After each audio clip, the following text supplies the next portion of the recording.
Thanks, Senator Murphy, for the introduction, and I want to thank everyone who came out today to show support for this cause. It really does mean so much to us as survivors.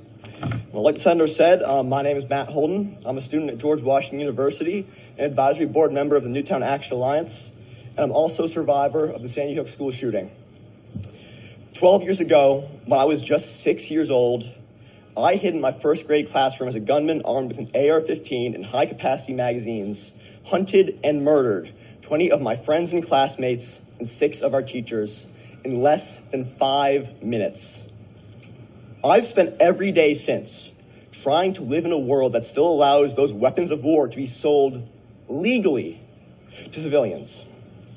A world where kids like me are expected to survive, to grow up, and to somehow carry this trauma like it's normal.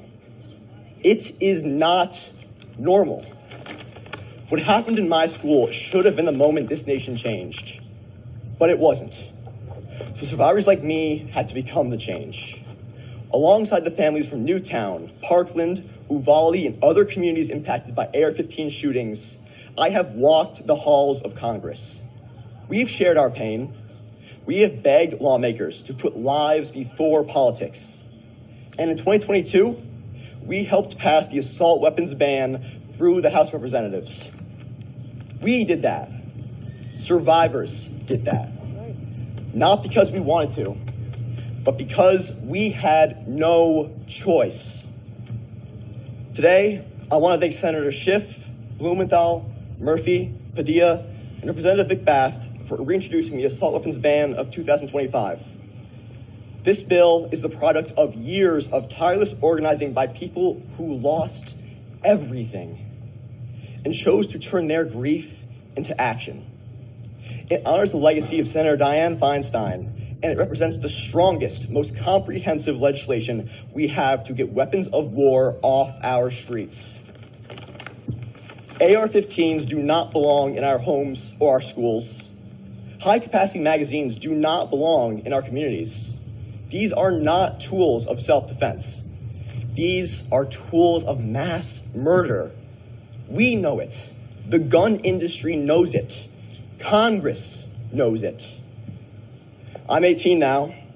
I go to class. I study for finals. I try to build a future for myself and my future family.